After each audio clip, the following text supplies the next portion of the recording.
So, America has a new president. And with that, a lot of things are changing not just in America but throughout the entire world. On the first day of taking office, Donald Trump, in his second term, on the first day itself, signed multiple executive orders.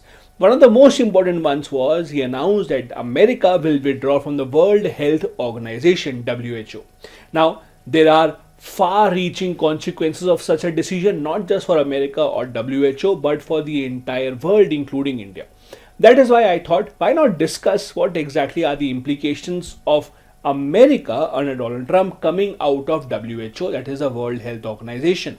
In this lecture, we'll be discussing about how and what does the WHO do exactly, how is it that they're dependent so much on America, and with the American withdrawal, what will be the consequences for WHO, for America, for India, and for the entire world. If you're new here, do hit the like and the subscribe button. Also reminding you, I've just started a new course for all of you who are appearing for the Prelims 2025 examination. It's a question marathon in the form of a prelims crash course. The first 5 lectures of this series will be on my YouTube channel. After that, the series will be shifted on my own Android app called Harshmeet Study Circle. You can download and register for the entire course there. The course starts on the app from the 6th of February and there will be class every alternate day, total of 40 classes where we will be discussing more than 1000 questions. If you have any other doubts or questions about this course, I have given my number and my email ID in the description of this video. Let's come back to what we were discussing. So, Donald Trump, on the first day of the return of Donald Trump in the Oval Office, he signed multiple executive orders announcing that America will not be a part of World Health Organization anymore. The interesting part is when Donald Trump became the president earlier in his first term, he did exactly the same thing. He actually withdrew America from World Health Organization. Now, why would the American president do that? What is the issue that he has? His simple argument is that we don't get the kind of value from WHO as compared to the money that we give to WHO. Now, please understand, international organizations such as the WHO or other UN organizations, they don't have their own source of earning. So they don't really earn. All their expenses, the research and development work that they do, the donation, helping the other countries, all that is on the basis and with the help of the money that they get in the form of donation. So multiple countries around the world, including India, donate to WHO. Some of them donate in the form of cash like America does. Many of the other countries like India donate in the form of giving our experts or giving vaccines or medicines that are made in India. Now, America, being by far the biggest economy in the entire world, contributes most of the budget in the WHO. Donald Trump's entire argument is that America contributes so much money to WHO and it is heads and shoulders above any other country. So he mainly is comparing that with China. In the first term, he said that the handling of COVID-19 by WHO was extremely pathetic, which actually has, or this argument rather, has a lot of merit in it. Most people around the world agree that WHO failed in its responsibility to contain COVID-19 crisis. When the first few cases started coming up in China, they did not take any steps. One of the reasons was that WHO was headed by an Ethiopian, and Ethiopia as a country is under the influence of China because China has invested a lot of money. So WHO was headed by Dr. Tedros at that point of time from Ethiopia. Ethiopia has a lot of Chinese investment. Dr. Tedros, by the way, interestingly, is the only non-medical doctor to be the head of WHO. That's funny and interesting in the same time. Dr. Tedros, the doctor, but the kind of doctor that you get or the kind of doctorate that you get after doing your PhD, not a medical doctor. And it was said that he was under the Chinese influence. That is why WHO never openly criticized China. They never openly took up investigation of the origin story of COVID-19. So in the first term, WHO did not do its job properly. That is why, as per Donald Trump, he withdrew America from WHO. When Joe Biden became the president, he again brought America back in the WHO. Now what has happened in the second term, Donald Trump is saying that we give too much money to WHO. Countries like China give a fraction of the money that we give, although they have much higher population and they are the ones responsible for such pandemics. So I am now withdrawing America from WHO. So this is the crux of the matter. that America gives too much money as compared to other countries, and WHO does not deserve that. So it's, as I said, not the first time. Donald Trump has done this in the past. And it's not just at WHO. He has been withdrawing America from a lot of these global treaties. He again said that America will not be a part of the Paris climate deal. He did the same thing in the first term. Joe Biden brought America back, and then he again is taking America back out of the Paris climate deal. Whether it's a permanent decision or not, that remains to be seen. Now, what does the WHO do? What exactly is the impact of WHO, and how do they impact the entire world? Let's start with that. So, World Health Organization, as you know, and as the name suggests, it's the premier health agency of the entire world. So, whenever there are big diseases coming up, or whenever there is a chance of a pandemic coming up, WHO is supposed to undertake research, supposed to warn the countries beforehand. If a new virus, if a new pathogen has come up, they will be the one who will be undertaking these studies and inform the countries beforehand. And again, they failed to do this in the COVID-19 pandemic. But a lot of their work is focused in Africa, because this is where people are most susceptible to a lot of these diseases because of low hygiene, lack of sanitation, and not having enough money and resources with them. Now, WHO also is a platform where the countries can collaborate to come up with new viruses or new vaccines for viruses. For example, when the COVID-19 crisis hit, the world was able to invent a new vaccine in a record time for COVID-19 because it was a collaborative effort. So if a new virus, for example, is found in a country, you have to first make sure that you know all the details of that virus in order to build a vaccine for that. And that is something that the countries do in a collaborative manner with the help of the WHO. So WHO basically gives samples of all these new strains to all the countries that are members of WHO so that they can build vaccines. So if America now is not a part of WHO, they will not get the information from WHO. They will not be able to get all that to develop a vaccine.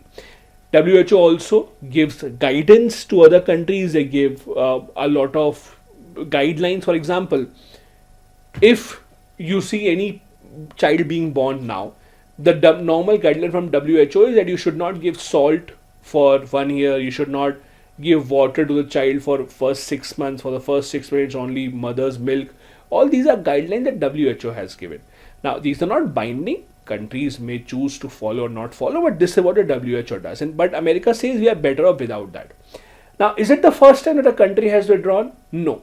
There have been some cases in the past as well. For example, in 1949, after WHO came into being, it was established in 1948, by the way. The Soviet Union and a number of countries dependent on the Soviet Union withdrew because of the Cold War. But they came back in 1956. Another interesting example in Europe is Liechtenstein is the only country that is a member of the UN, but it is not a member of the WHO. It's a very small German-speaking country, one of the smallest countries in Europe. It also is not a part of the WHO. But again, most of the countries don't really come out of WHO because it's helpful for them to be a part of WHO. They get a lot of information. Now, if you talk about it in terms of money, where exactly is it that most of the money goes in and comes out?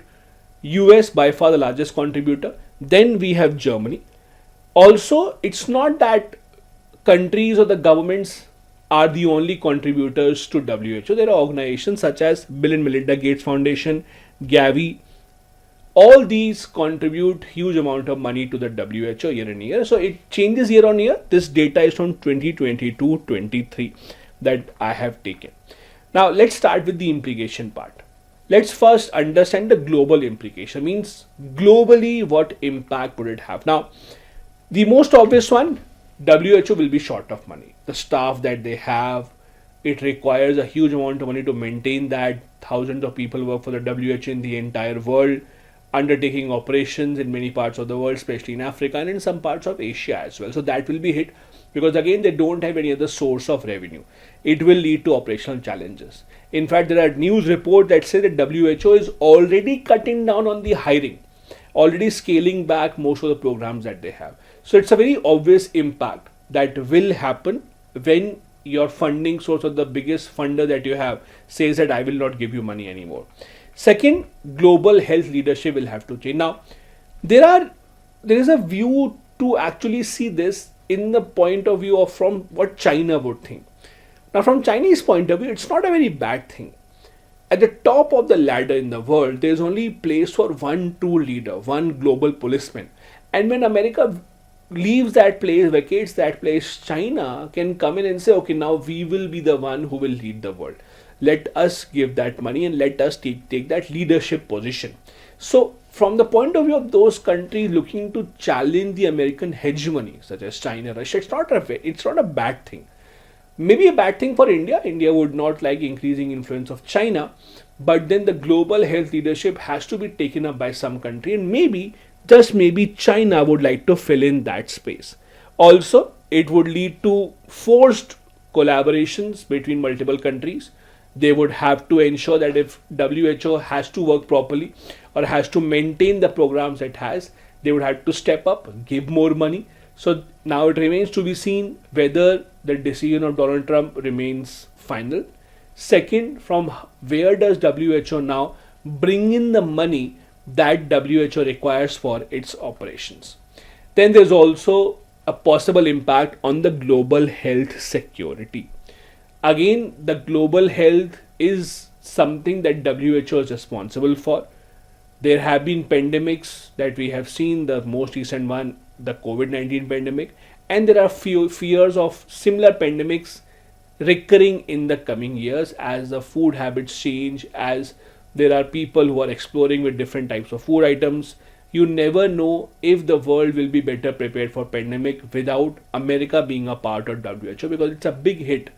With 18 to 20% of your budget gone, there has to be important changes that WHO will need to bring. It will hit the research and development process of WHO.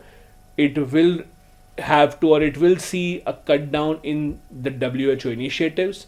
So we'll have to see how it will impact the world and its health equation in the long run.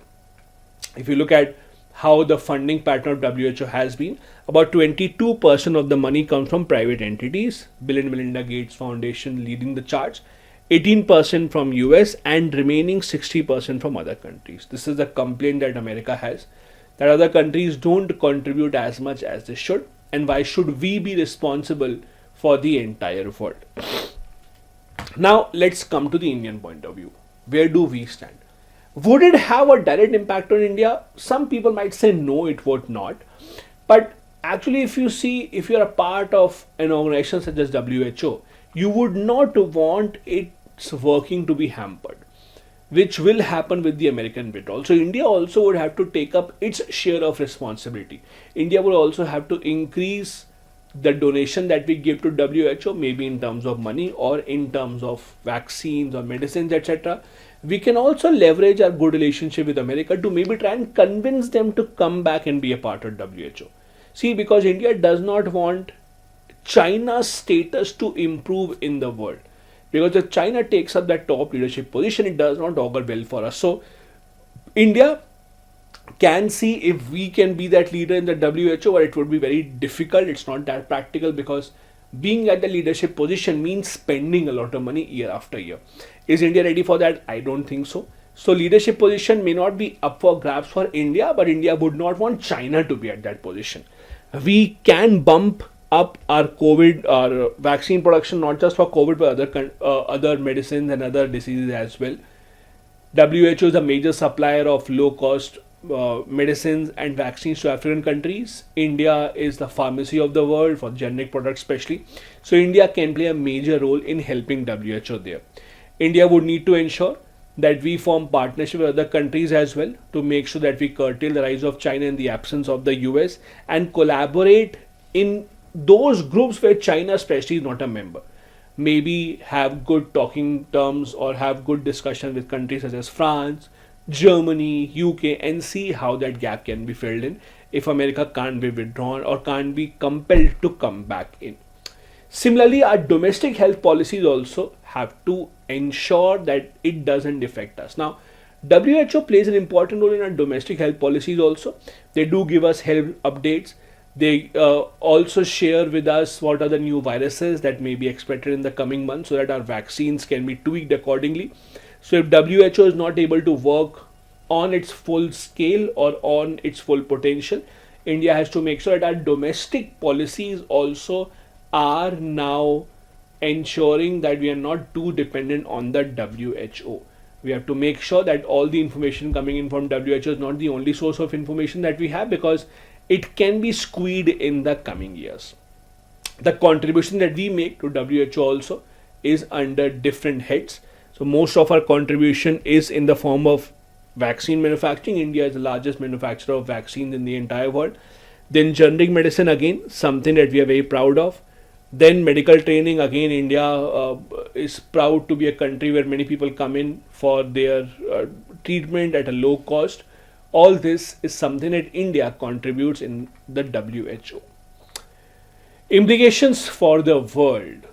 The worldwide view is about to change if America takes a step back and wants everyone to treat America just like the way that they treat the world. First, it will lead to erosion of trust. See, when a country like America becomes a part of a group or signs a certain treaty under a certain president, you don't expect that when the government changes, they will come out of the deal. For example, if you look at India, one of the great things about Indian politics is, even if you have a change in the government, mostly the policies continue. For example, let's say Dr. Manmohan Singh, when he was a Prime Minister, he signed a civil nuclear deal with America. We did not see that Narendra Modi come into power saying that, oh, now I'm coming back from the civil deal. No. Doesn't matter what happens internally, but our foreign policy usually does not change with the change in the government. That builds a good trust. The foreign countries, the foreign governments also don't want that with the change in government in your country, your policy should change. That will have a major impact. Now, with America coming out of all these deals, it does not augur well for their prestige, does not augur well for how America is perceived as a world power. Countries will now be kind of hesitant to sign deals with America because they never know if they would be a part of the deal or not. It will lead to rise in regional alliances, just like BRICS etc. were formed because everyone thought that UN is not working properly. Maybe now WHO also becoming weaker. The world, other countries in other parts of the world will think that let us form alliances so that we can now compensate for what WHO can't do. It will also have a major ethical impact. The right to health that should be accessible to everyone now will not be the same, because we know with the lack of money coming into the coffers of WHO, their initiatives will be hit, especially in countries of Africa. This is where our entire debate of human rights at the global level, everyone should be treated equally, goes for a toss. This now requires the other countries to step up, take up the responsibility. If America is taking a step back, let the other countries come forward and take that charge. Remains to be seen what happens and what role does India play. This is what you needed to know about this particular topic. I hope you liked it and I hope it was enriching. I'll come up with many more videos based on current affairs. Again, I am running the prelims crash course for 2025. The first 5 lectures will be on YouTube. After that, you can download the app and you can register for the course there. Thank you so much. Do hit the like and the subscribe button. I'll see you soon for the next one. Bye bye. Jai Hind.